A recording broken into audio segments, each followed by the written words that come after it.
Bien, en el día de hoy vamos a efectuar el estudio completo de una función racional, es decir, generada por un cociente de funciones polinómicas. Vamos a hacer su estudio completo y a tratar de conseguir su representación gráfica. Vamos a recordar que los pasos a seguir para hacer el estudio completo eran 14, es decir, dominio de la función. Recuerda que estas funciones tienen problemas de existencia, pues para aquellos valores de la variable independiente que anulen el denominador, la función no va a existir, pues la división por cero en matemática no existe. En el punto 2 de paridad e imparidad, lo que queremos hacer es determinar simetrías del futuro dibujo. Es decir, si la función es par, sería simétrica con respecto al eje de las y. Si la función es impar, sería simétrica con respecto al origen de coordenadas. Luego podría no ser ni par ni impar, es decir, tener una representación asimétrica. Continuidad. Bueno, aquí lo que nosotros vamos a hacer es estudiar el comportamiento de la función cuando nos aproximamos a los puntos de no existencia por ambos lados. Estudiamos los límites laterales en los puntos de no existencia. Ceros y signos, vamos a tratar de hallar cortes del futuro gráfico con el eje de abscisas. Ramas infinitas implica estudiar el comportamiento cuando me corro hacia el más o hacia el menos infinito.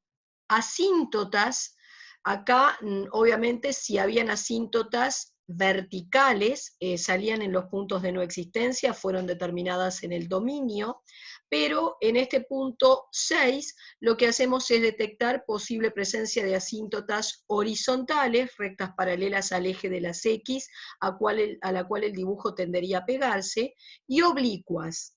Ya veremos cómo. Bueno, en el punto 7 vemos el análisis de la derivada primera, atendiendo a las reglas planteadas en las tablas correspondientes. Vamos a tratar de conseguir la expresión de la función derivada primera. En el punto 8 nos vamos a los ceros y signos de esa derivada primera. En el 9, coordenadas de extremos relativos.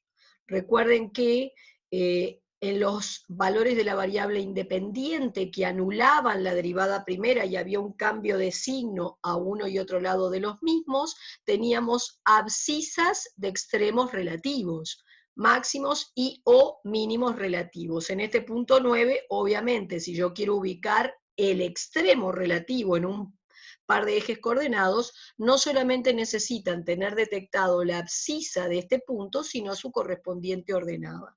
Ya veremos cómo las determinamos. Bueno, derivada segunda no es más que derivar la expresión obtenida como derivada primera. En el punto 11 haremos ceros y signos de la derivada segunda.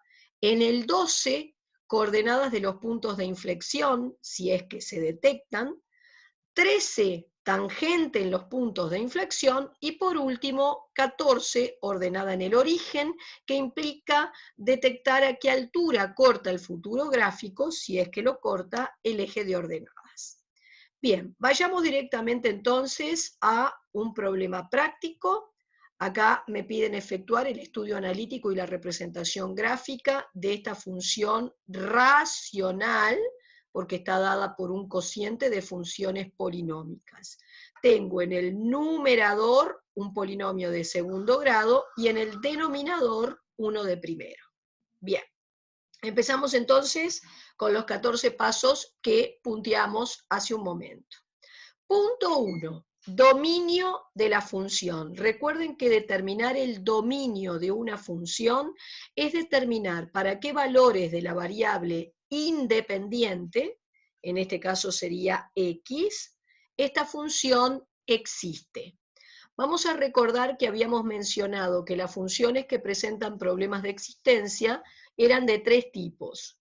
Las que tenían un denominador en algún lugar, dependiente de la variable, ¿tá? No existían donde esos denominadores se anularan, porque dividir por cero no existe en matemática.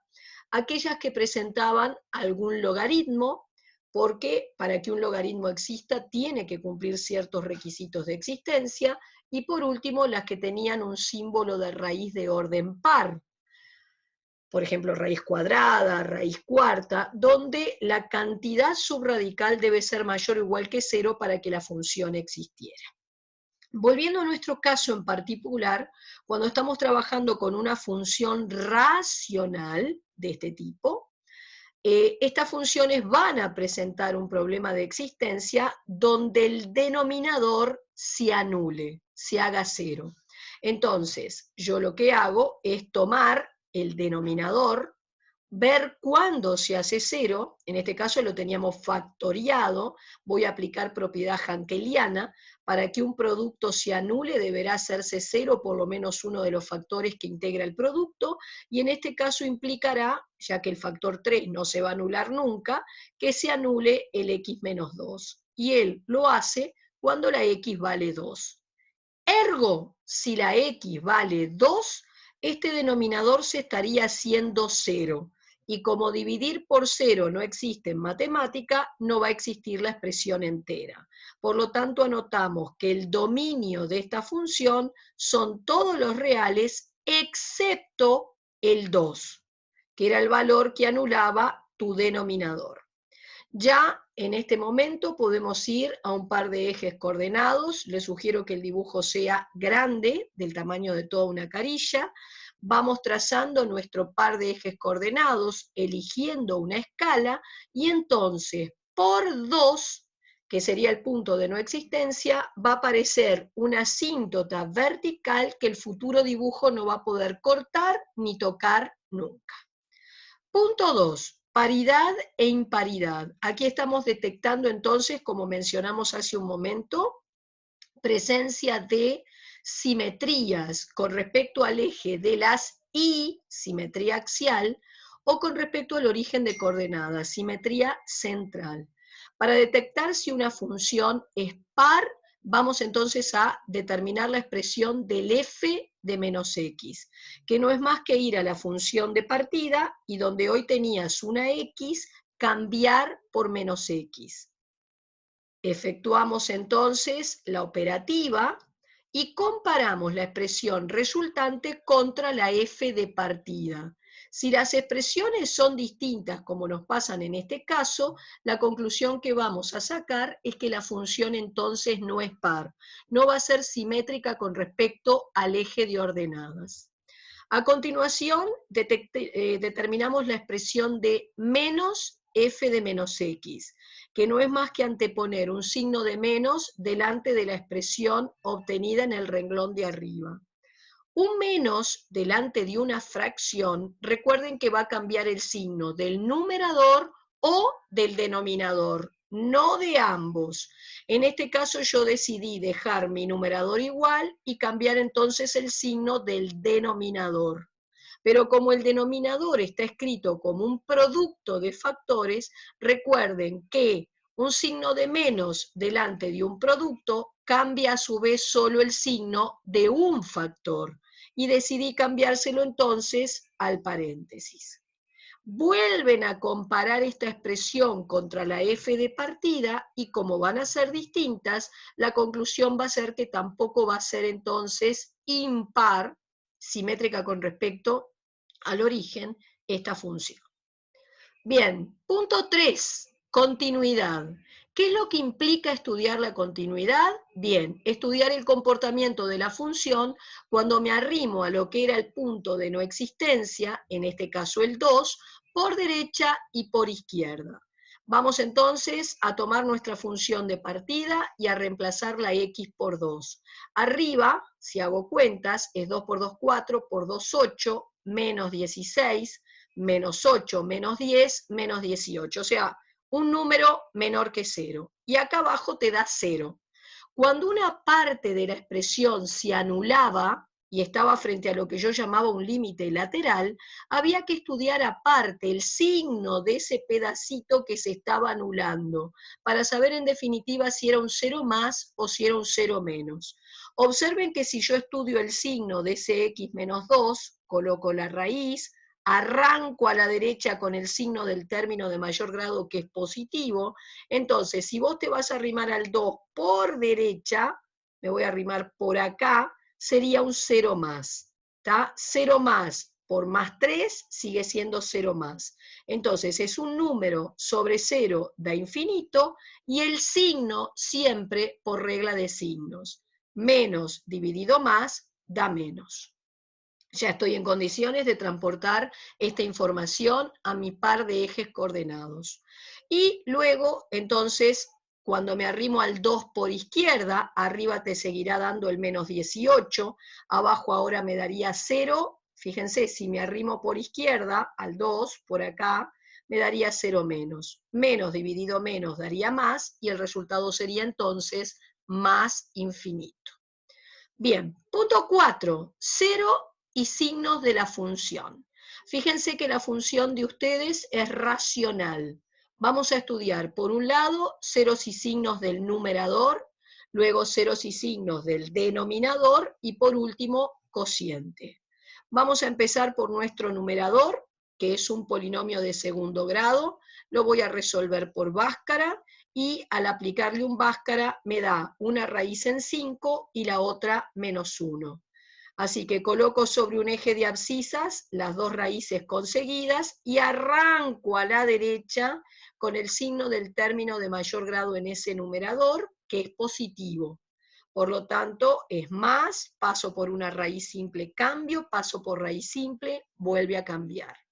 Mi denominador, ya habíamos estudiado cuando vimos el dominio, mi denominador tenía raíz en 2, y entonces recordar que a la derecha vas a arrancar con el signo del término de mayor grado, que es el 3x, positivo. Por eso cuando hago ceros y signos del denominador, me queda así. Bajamos entonces todo a un solo eje real, ¿tá? Bajamos las raíces, y recuerden que donde el denominador se haga 0, el cociente no va a existir, porque justamente lo que no existe es dividir por 0. En cada zona el signo, por regla de signos, más dividido más es más, menos dividido más es menos, y entonces ya estoy en condiciones de agregar en mi gráfico una recta paralela al eje de las Y en punteado por menos 1, marcando fuerte el corte con el eje de las X en menos 1, ahí hay una raíz. Luego otra recta paralela al eje de las Y por 5 en punteado y fuerte marcado el punto de corte del gráfico con el eje de las X. ¿Ven? Tengo al final lo que sería la representación gráfica, pero entonces, fíjense, acá está lo que les digo, por donde tengo la raíz en 5, una recta punteada paralela al eje de la Y, también por menos 1, y marcar fuerte los puntos, porque por ahí corta el gráfico al futuro eje de las X.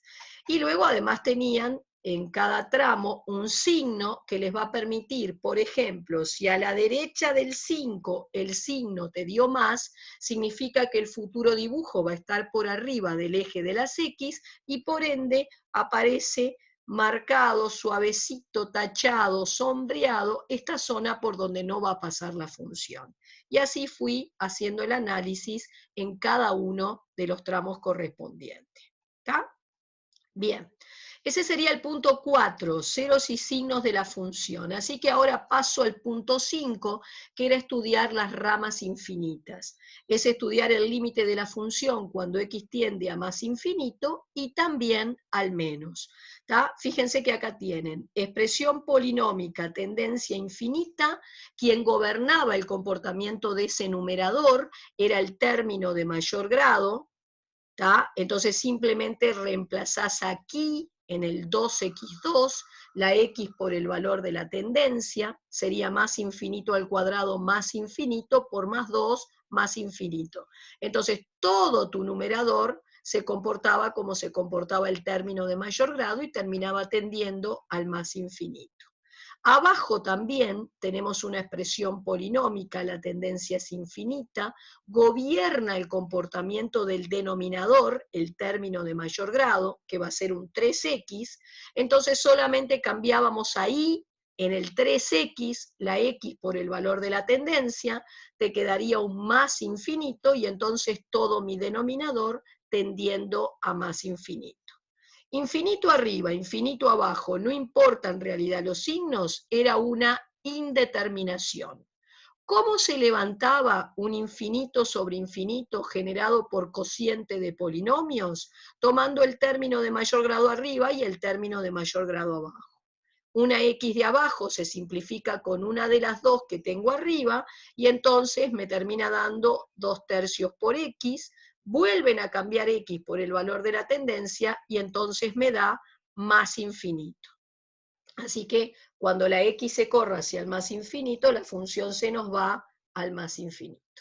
Haciendo un tratamiento similar, estudian el límite de la función cuando x tiende a menos infinito, y en este caso el resultado me dio menos infinito. Quiere decir que cuando x se corre hacia el menos infinito, tu función se va al menos infinito. Bien, asíntotas. Recuerden que a la tabla de clasificación de asíntotas de que disponen, entran según lo que les dio la RIA, la rama infinita. Y ahí nos vamos a encontrar que, como el límite de la función, tanto para más como para menos infinito, te dio infinito, no importando el signo, la tabla me pide que estudie el M. Pueden hacer el estudio por separado para el más y después para el menos, o si prevén que les va a dar el mismo resultado, y eso se los va a dar la experiencia, lo pueden hacer simultáneamente. Yo en este caso ya preveo que me va a dar lo mismo, tanto para el más como para el menos infinito, y por eso estudié los dos juntos. Si no se tienen todavía confianza, recuerden que ustedes hacen el recorrido de toda la tabla, primero para el más infinito, y cuando esta te larga para afuera, volvés a entrar a la tabla y ahora la recorres para el menos infinito. ¿Está? Bueno, ahora, el M que me dice la tabla que debe calcularse. El M era el límite de mi f de x sobre x. Observen que yo respeto la altura de los símbolos, a la altura del igual es que va esta raya de fracción.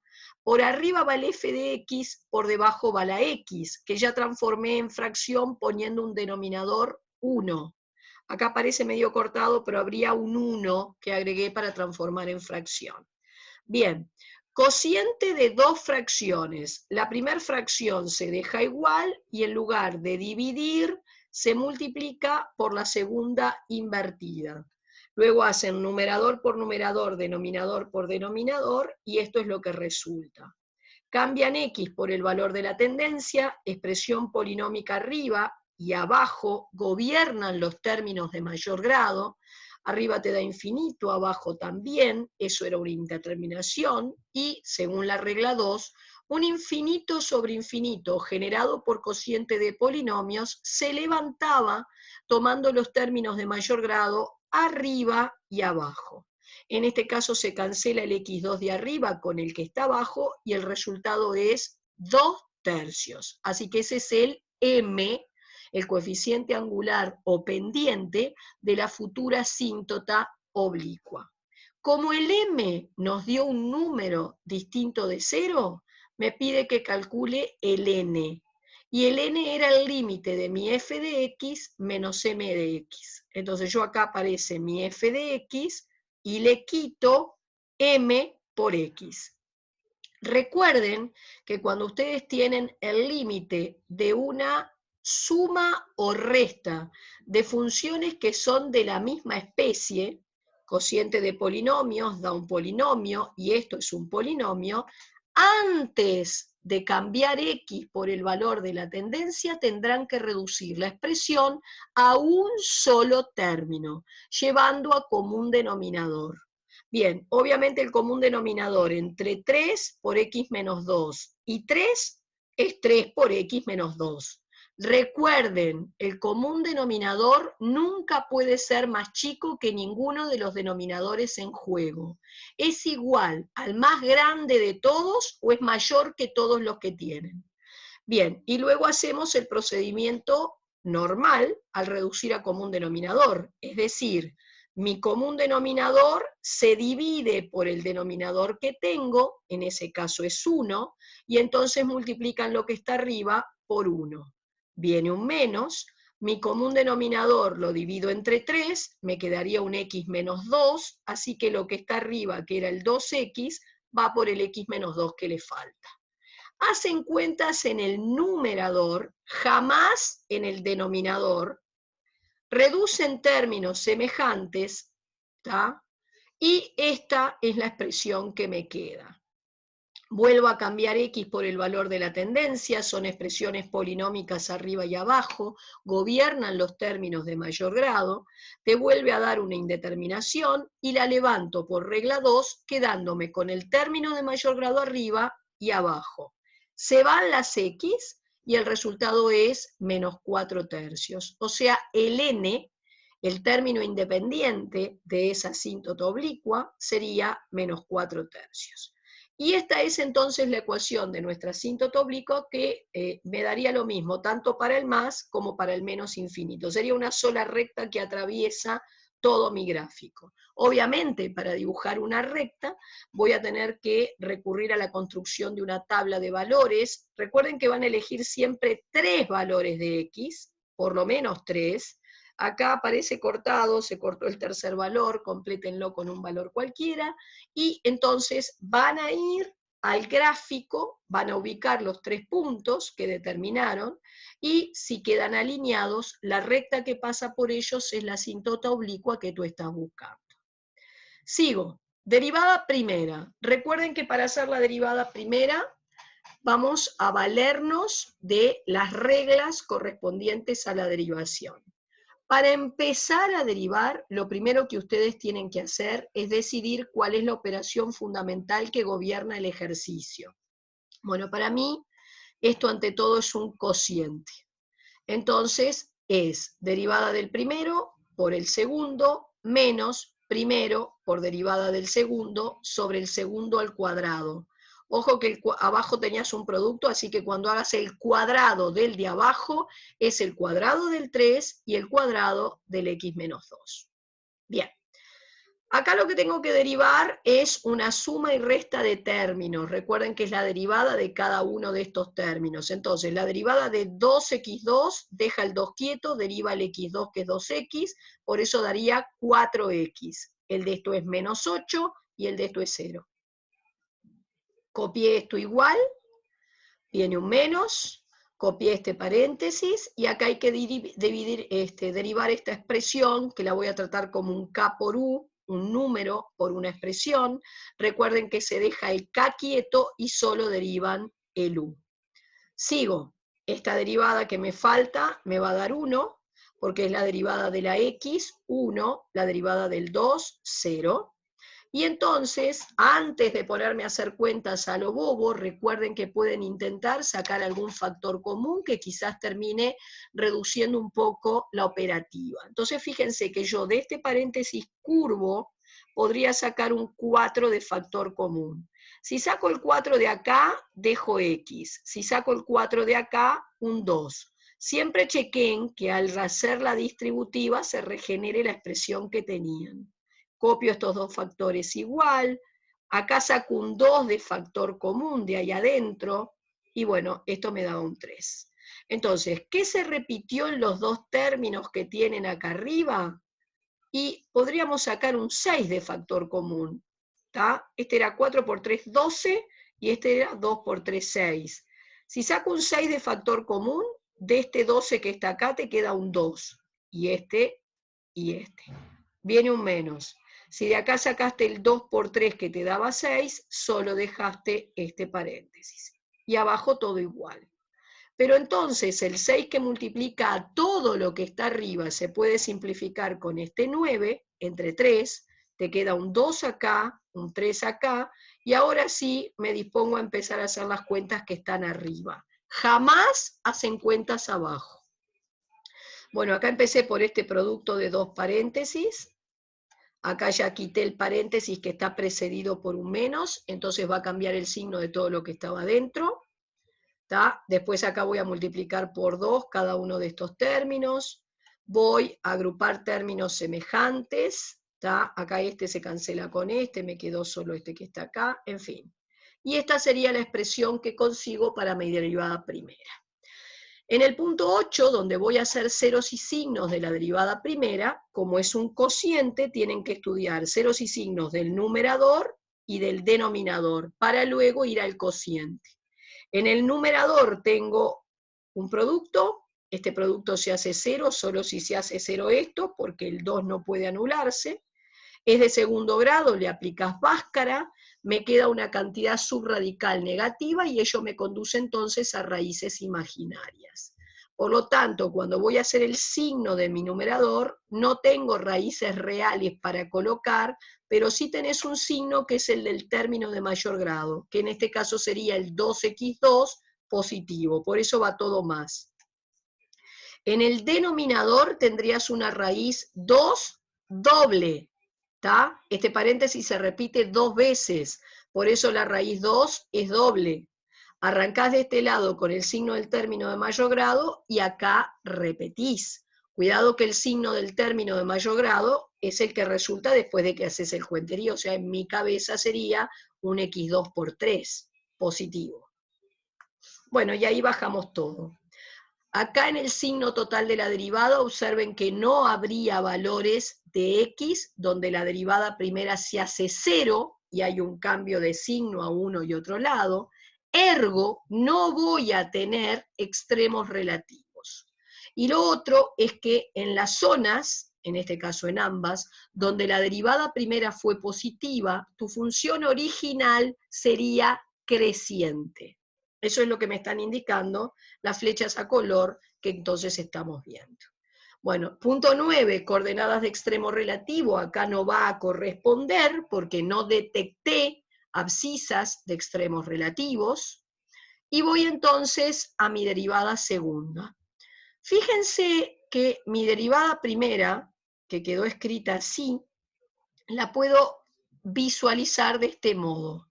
Dejar el 2/3 afuera, digamos, delante, como multiplicando a toda la expresión. Esto es válido, fíjense que es numerador por numerador, denominador por denominador, y por eso sería la expresión a la que había llegado. Y si yo hago este pequeño artificio, entonces lo voy a visualizar como un K por U. Recuerden que la derivada de un K por U deja el K quieto y solo deriva en el U. Si vos dejas el 2/3 fuera, entonces el volumen de las expresiones se achica.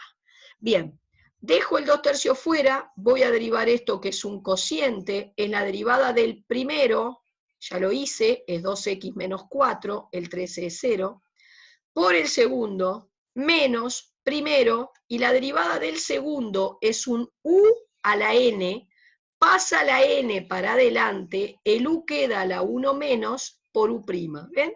Pasó el 2 para adelante, el x menos 2 queda a la 1, y luego por u', que a su vez te va a terminar dando 1. Me quedó esto.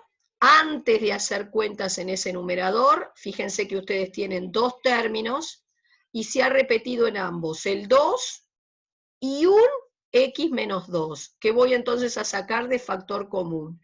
Si de acá sacaste el 2 y un x menos 2, estás dejando el x menos 2 cuadrado. Acá viene un menos, acá sacaste el 2 y el x menos 2, solo dejas este paréntesis, que implicaría el menos delante de un paréntesis, cambio el signo de todo lo que está dentro. ¿Tá? Luego un x menos 2 que queda multiplicando a todo lo que está arriba, se iría con uno de los 4 que tenías abajo, por eso me va a terminar quedando a la 3, y ahora sí, desarrollo acá el cuadrado de binomio. Si no se acuerdan de la fórmula, sería este paréntesis por otro igual, y hago la distributiva, y luego empiezo a reducir y agrupar términos semejantes. Y la expresión final que consigo para esa derivada segunda es esta que está acá. Voy entonces a hacer ceros y signos de mi derivada segunda. En el numerador no hay raíz, porque no hay una expresión que dependa de x, es constante tu numerador, pero si tiene un signo, todo menos. En el denominador es la raíz 2 triple, ergo se va a comportar como una simple. Vas a arrancar a la derecha con el signo del término de mayor grado, que es un x3 positivo, y por pasar por una raíz de multiplicidad impar, cambia el signo. Cociente, bajamos todo, recuerden que el valor que anula el denominador en el cociente pasará a ser un no existe, y luego menos dividido más da menos dividido menos da más. Las zonas donde la derivada segunda es positiva, la función de partida estaba contenta, con cavidad positiva. Las zonas donde la derivada segunda es negativa, la función de partida tenía concavidad negativa, estaba triste. Bien, otra vez acá, 12 coordenadas de puntos de inflexión, no va a corresponder porque en definitiva no detecté puntos de inflexión, puntos donde la función cambiara de concavidad, tangentes en los puntos de inflexión, por lo tanto no va a corresponder a ser, porque no tengo puntos de inflexión, y por último la ordenada en el origen, que sería ser el f de 0, ir a la f de partida, cambiar todas las x por 0 y operar. Y esto me va a indicar que el futuro gráfico va a cortar el eje de las y, en 5 tercios. Bueno, todos estos datos que hemos recabado se van a transportar a mi par de ejes coordenados y luego vamos a ir haciendo entonces su cerrado atendiendo a el signo de la derivada primera y las concavidades generadas en la derivada segunda.